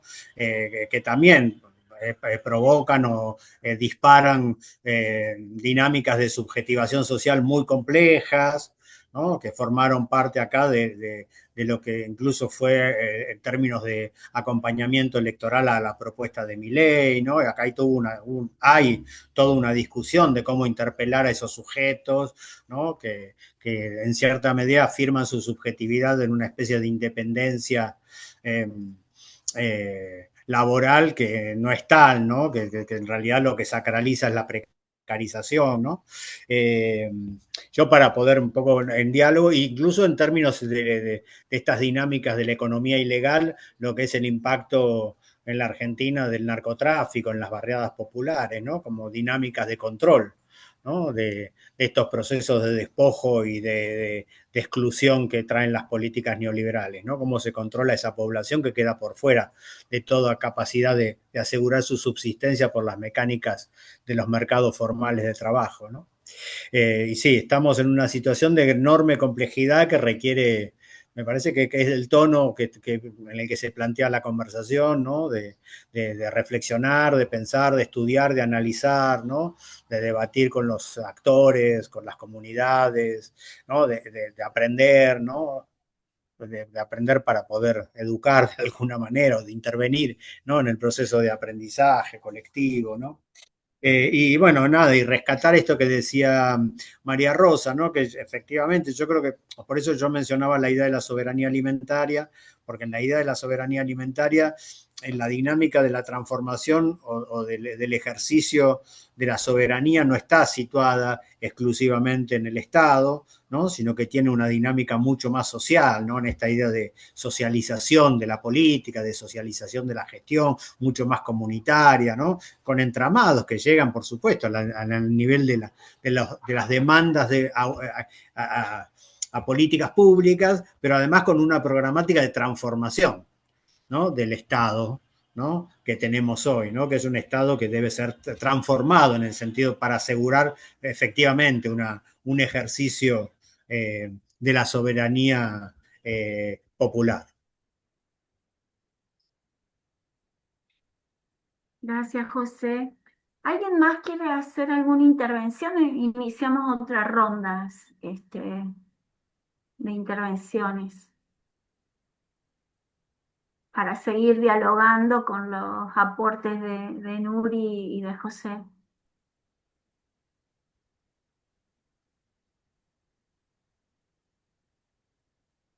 Miriam. Sí. Buenas tardes, compañeros, compañeras. Agradecer mucho a José y a Nuri sus aportes en estas reflexiones. Y quiero hacer referencia a algo que planteaba, creo que Rosa de Chile, sobre el papel y la responsabilidad que tenemos desde el CEAL de propiciar y generar espacios como esto de diálogo, de reflexión, por algo que decía Nuria al final de su intervención. Tenemos que acuerparnos, asociarnos, construir redes, construir espacios, generar espacios de intercambio, de acercamiento, porque la situación en la que estamos, no solamente en los territorios, sino en los territorios en concreto, ¿no? Y de cada país, de cada zona, de cada región, sino esta cuestión global y esta guerra imperial, como señalaba José, nos demanda un acercamiento, crear estos espacios como latinoamericano y caribeño y a nivel mundial, pero nosotros nos corresponde desde este espacio. O sea, tenemos que estar como empoderarnos y armarnos de herramientas, de análisis, de reflexión, que nos permitan dar respuesta y superar estos niveles a veces de indiferencia, de inercia que se dan en nuestros países y que es importante como retomar, o sea, desde la perspectiva de la educación popular y desde una perspectiva de comprometida, ¿no? Con por lo menos tener claridad de qué es lo que está pasando, hacia dónde vamos, ¿no?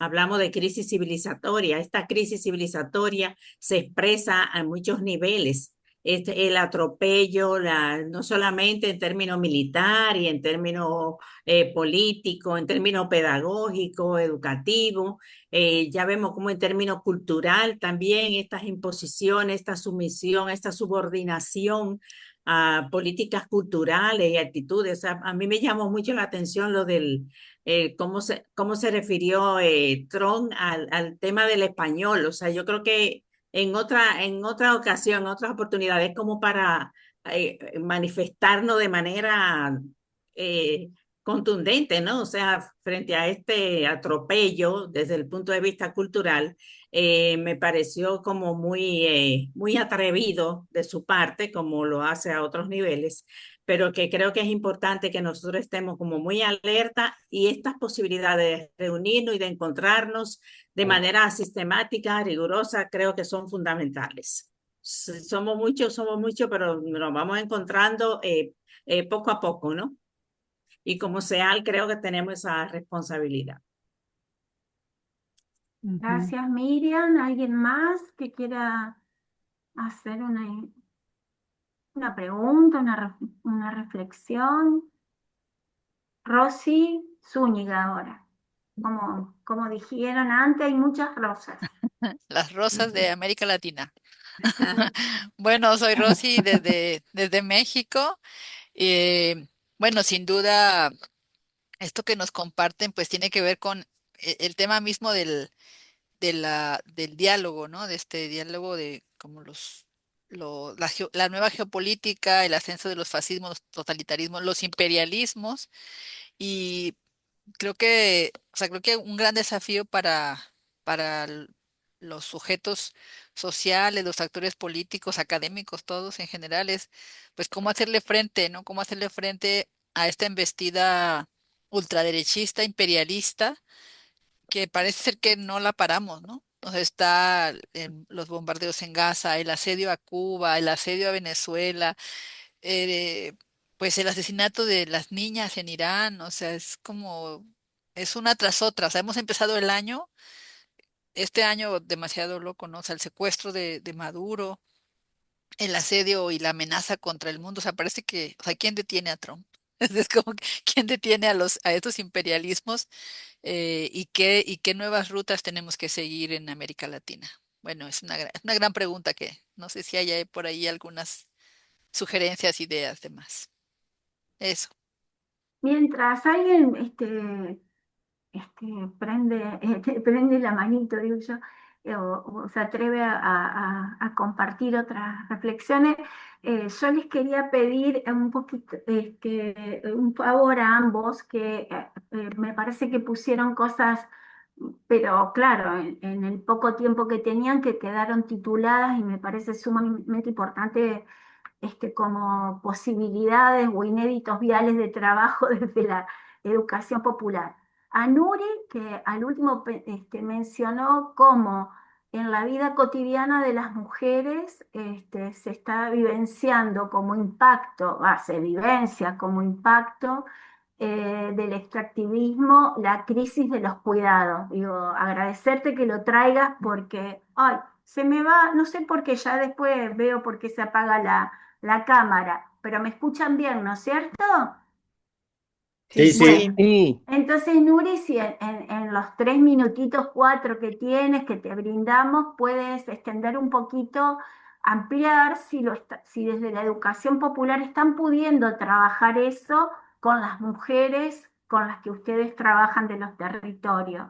¿Qué implica todo esto y en el papel de la mujer con los cuidados, ¿no? Y a José, que lo mencionaste al final, que hoy hay que pensar nuevas formas de disputa del extractivismo y comentaste lo que viene a ser una propuesta de las llamadas transiciones. ¿Eh? Nosotros conocemos un poco lo que aquí hay en nuestro país, en Argentina, pero a lo mejor merece una pequeña descripción, ampliarla, una descripción porque me parece que es un camino también, por eso que estaría bueno. Gracias. No sé si alguien más tiene una pregunta o en función de lo que aportamos con Miriam y Rosy, darle lugar a Nuri, ¿eh? Bueno, a Nuri y a José. Sí, sí.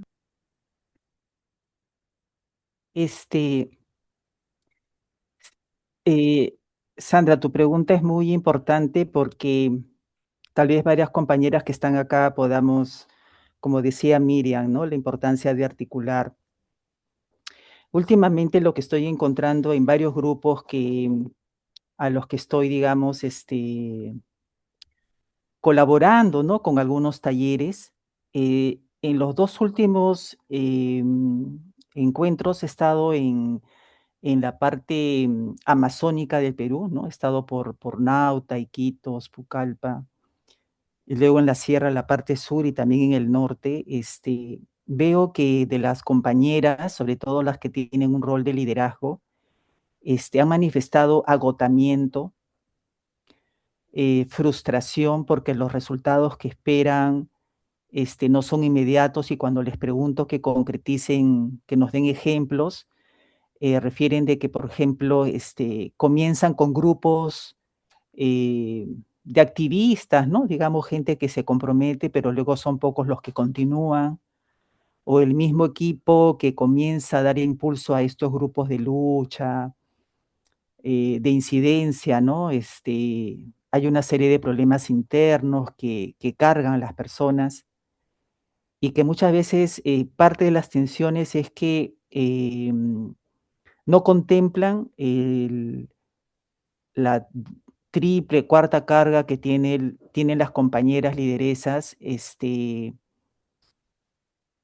y que más bien es como que plantean fechas de reuniones, horarios de reuniones y una serie de actividades como si ellas pues tuvieran las 24 horas del día a total disposición, ¿no?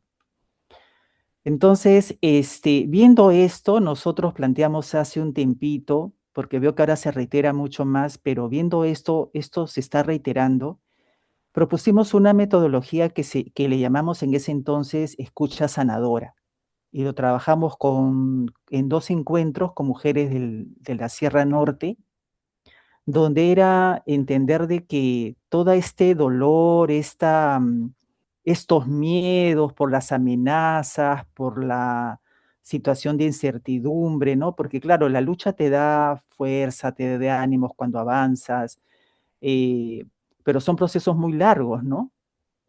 A veces, por ejemplo, ahorita la actual demanda que se está haciendo para anular las concesiones, el abogado nos dice esto va a durar como 5 años, ¿no? Hay que ser fuerte, hay que resistir, vamos por el segundo año, ¿no? O lo de los 120 niños con arsénico, eso sabemos que va a ser mucho más largo, y bueno, las madres, las lideresas, es duro, ¿no?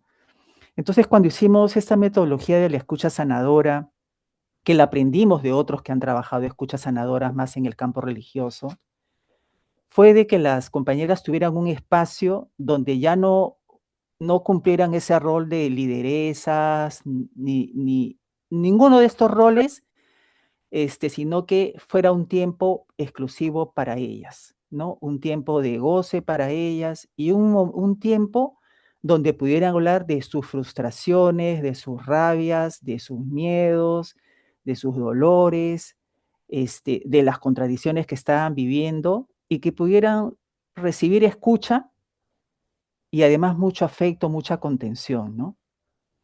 Entonces ese lado, bueno, creo que no se dijo en esta reunión, pero ese lado de la lucha frente a este mundo global capitalista, depredador, colonizador, implica también una crisis psíquica, una crisis del alma, ¿no? Y las mujeres son las que nos están advirtiendo de que eso es necesario también abordarlo, ¿no? Y que hay que ver los múltiples roles que cumplimos y que a veces hay que encontrarnos entre compañeras, con un rol de ser simplemente un ser humano con estos dolores, con estos miedos y que hay un espacio de contención, ¿no? Y hemos visto cómo eso, digamos, con mucho cuidado de no abrir, pues, heridas o traumas, qué sé yo, pero sí espacios donde puedan interpretar, darle nombre a lo que están viviendo y darse cuenta que las otras compañeras están viviendo algo similar y que es posible hacer algo al respecto, ¿no? Sin pretender grandes cambios, pero basta que se haya tenido esos espacios, ¿no? Entonces, es lo que en este momento estamos viendo que hay como una necesidad muy grande de procurarnos estos tipos de espacios con las compañeras, ¿no? Las compañeras nos dicen que están ya muy cansadas de que las inviten a 800 talleres y todos son talleres de fortalecimiento de la organización, empoderamiento de la mujer para que sea vocera, para que sepa de políticas públicas, de incidencia y media training y no sé qué tanta cosa. Y no se quiere ver el lado, digamos, este otro lado que pasan también las compañeras, ¿no? Que están en la lucha. Entonces, esos espacios me parece que son escasos, o yo conozco muy poco. Entonces, creo que por ahí nos podríamos ayudar como red para ver cómo esto se está abordando, cómo se está trabajando, porque contribuiría a la cuestión de los cuidados, cuidarse a sí misma y cuidar a los demás, ¿no? Eso podría decir, compañera. Gracias, Nuri. José, Sí, bueno, breve. Empezando por lo que planteaba Rosy, y un poco en diálogo con lo que decían, señalaba Nuri, ¿no? ¿Qué se puede hacer para frenar a Trump? Algo así era lo de Rossi. Bueno, no tengo las respuestas, por supuesto, pero quizás un par de cuestiones que pueden servir para construir una orientación más colectiva, ¿no? Por un lado, yo mencionaba, estos son 10 meses donde la humanidad vive en peligro, ¿no? Estos 10 meses previos a las parlamentarias de noviembre en los Estados Unidos son de sumo, lo estamos viviendo, son de sumo peligro. El imperio dispone de sus dos ventajas a nivel global, que una es la superioridad militar y la otra es todavía relativa a la superioridad tecnológica, y por eso la alianza tan fuerte entre el complejo militar y el de las Big Tech, las grandes tecnológicas, ¿no? Que está ahí como uno de los sectores que están alimentando la política de Trump. Es su temporalidad. Hay otra temporalidad que es la de los procesos de los sectores populares, que es un poco lo que estamos discutiendo, ¿no? Las dificultades, pero también las potencias, ¿no? Y ahí quizás hay que por eso pensarlo también en otra temporalidad que habla de las resistencias, pero también habla, para traer este término que decía un amigo, un geógrafo brasileño, de las reexistencias, ¿no? De cómo en las resistencias se construyen lazos, se construyen tramas, hay modos de vida, hay alternativas germinando, hay un proceso de reexistencias, de construcción de tramas de sociabilidad, de gestión, de potencia, de poder, ¿no? Que también hay que visibilizar un poco, creo que Nuri hablaba un poco de esto, ¿no?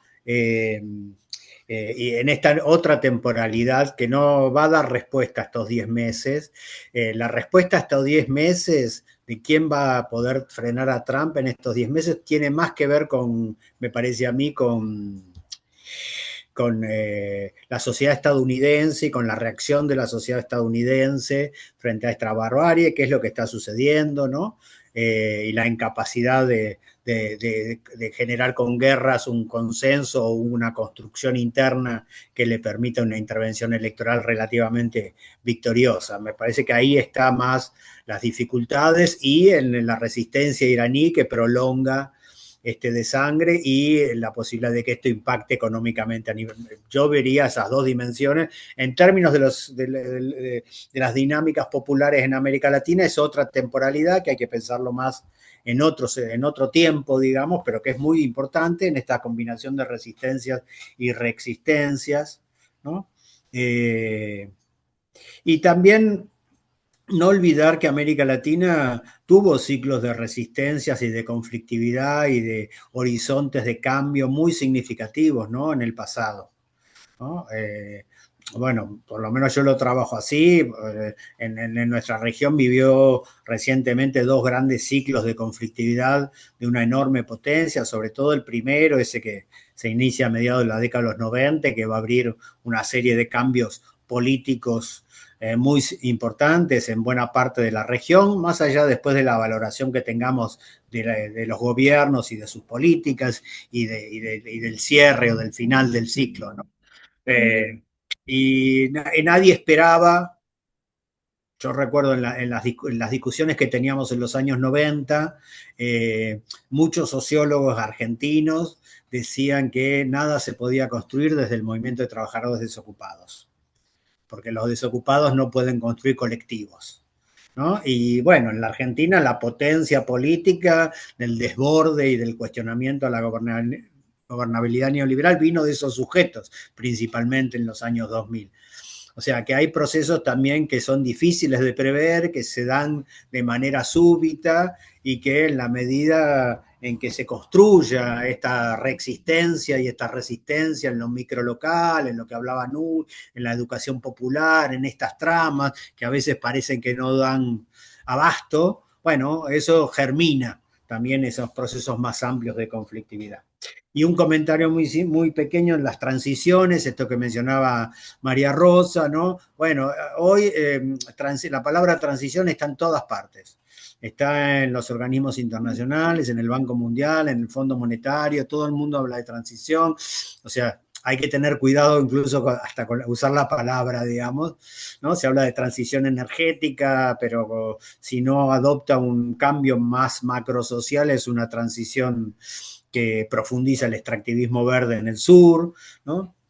Y por eso hablamos más de transiciones justas, de transiciones populares, ¿no? Para diferenciar en esta discusión qué es una transición ecosocial que permita un cambio digno, justo y soberano, ¿no? A nivel popular, ¿no?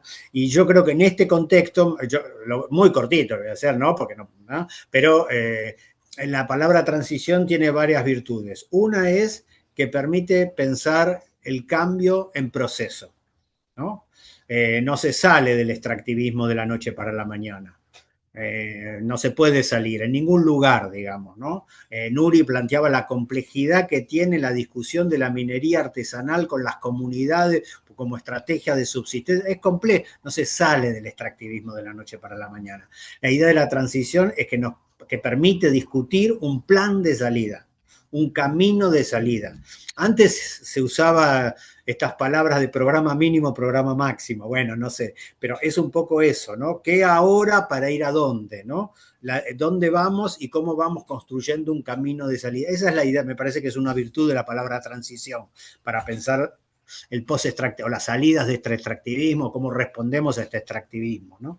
Y después la otra cuestión que tiene que ver, y creo que dialoga con lo que María Rosa planteaba, es que muchos plantean la idea de la transición como un proceso que supone un cambio de la matriz estatal y de las políticas públicas, pero que en realidad su fuerza está en una alianza que articula actores políticos con actores sociales, ¿no? En la construcción de una fuerza sociopolítica que es la que alimenta, digamos, en términos de potencia la transición. Quizás estas tres cuestiones pueden servir para pensar un poquito brevemente este tema, ¿no? Muchas gracias. Bueno, no sé si alguien más tiene intenciones de hacer alguna otra intervención. Yo quiero decir algo, Sandra. Dale, Miriam. Sí, bueno, yo quiero agradecer, porque creo que es bueno hacerlo explícito, en la integración de compañeros, compañeras de diferentes puntos de la región. Agradecerle su presencia. Pude anotar Perú, Chile, República Dominicana, México, Brasil, Argentina, Colombia. No sé si me quedó alguno, pero yo creo que es muy importante esto, ¿no? O sea, particularmente quiero agradecer la presencia de un buen equipo de República Dominicana. Creo que es importante participar en estos espacios de diálogo y reflexión para entrar en esos procesos de búsqueda en el marco de estas transiciones que decía José. Así que hasta luego, hasta un próximo encuentro. Bueno, la verdad que fue Yolanda. Bueno, ahí estamos. Te damos la palabra antes de cerrar. Sí, bueno, yo también quiero agradecer por el espacio y creo que es fundamental que podamos acuerparnos en colectivo. Creo que es fundamental que para mantener la esperanza podamos sentirnos parte de un colectivo y, como decía Nuri, también tener espacios en donde nos sostengamos, en donde nos apoyemos unas a otras, unos a otros. Y creo que es fundamental tener estos espacios de comunidad de la Vía Yala, de los diferentes países de nuestra América Latina, porque creo que en este momento tan adverso, en donde hay también tantos gobiernos fascistas, ultraconservadores en nuestra América Latina, es una pena quién gobierna ahora Chile, ¿no? Es una pena lo que pasa en Ecuador, en fin, lo que pasa en Venezuela. Es fundamental que desde las organizaciones sociales, comunitarias, podamos tener una presencia y al respecto creo que es una tarea que tenemos de mantenernos articuladas, pero también tener una presencia, sea en las redes o de alguna manera, de respuesta, de decir basta, de estar claramente en desacuerdo y manifestarlo, ¿no? Cuando, cuando nos preguntamos hasta dónde va a llegar este imperialismo asesino, genocida de Netanyahu y de Trump, creo que es bien importante poder sentir que algo hacemos y que nuestra voz y que nuestra resistencia se manifiesta, ¿no? Es profundamente lamentable que América Latina no esté unida contra el inhumano, inaceptable bloqueo contra Cuba, que no nos hayamos manifestado de manera colectiva y rotunda contra lo que ha sucedido en Venezuela y que, en fin, no nos manifestemos de manera colectiva contra la política explícita, manifiesta de Trump frente al saqueo de nuestros recursos, porque lo que les interesa no es para nada la democracia, sino nuestros recursos. Y creo que es bien importante que podamos tener estos espacios de denuncia y también de enunciación, ¿no? Entonces, ojalá que podamos seguir teniendo estos espacios y poder tener una voz como comunidad más allá de nuestras fronteras, ¿no? Desde la patria grande. Muchas gracias. Gracias, Yolanda. Bueno, Gracias. comentarles que de alguna manera desde SEAL quienes sostenemos lo de la formación política, creemos que es todo eso, es encontrarnos, es escucharnos, es reflexionar, es estar atentos y atentas a aquellas nuevas miradas, nuevos conocimientos que tenemos cada uno desde nuestros lugares.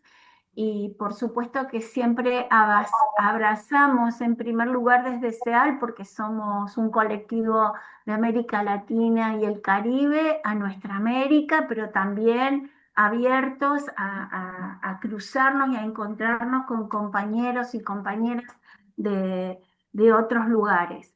Agradecerles mucho a quienes hoy se sumaron. Ya Yolanda dijo el porqué mejor que yo y Miriam también. Profundamente a José y a Nuri. Gracias. Imprescindible contar con sus aportes para generar este espacio. Muchísimas gracias. Y además agradecerle en particular a Rosy, no sé si anda por ahí, Rosy Zúñiga, y a los intérpretes que hacen todo esto por compromiso con estas cuestiones también. Son compañeros que están siempre dispuestos a organizar la interpretación. Nuestra América Latina no tiene solo, aunque predomine el español, está también el portugués, está también el guaraní y un montón de otras lenguas que ojalá en el futuro podamos ir incorporando.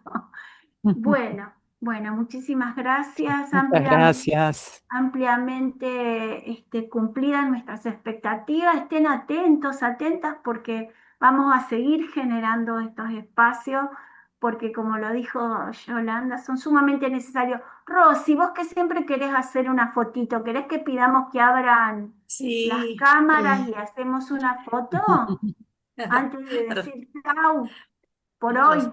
Sí, abran sus cámaras. si Yolanda, ¿querés bajar la manita y abrir y la abrir, cámara. y abrir la Abran. cámara? Hola, Maricruz Miri. Bueno, los que más puedan. Hola, Rosa Sí, María. sí. Cuántas Porque hay, caras amigas. Ay, sí. hay dos páginas. Déjenme tomar varias fotos. Ah, bueno, Somos Sí. muchos, pero tú muchas. eres la experta, te esperamos. Ya, listo. Bueno, Muchas muchísimas gracias. Gracias, Rosy. Abrazos Un Gracias. abrazo Gracias, muchas a gracias. todas. Fuerte La abrazo, próxima. fuerte Un abrazo, abrazo, fuerte José. Un abrazo, Nuri. abrazo. Todos, Abrazo. todas. Abracito, Bye, María bye. Rosa, Chao, Sandra, chao. Rosy, todos. Chocito, Bye. fuerte Hola, abrazo. Maricruz. Bye. Abracito. Chaucito, abracito.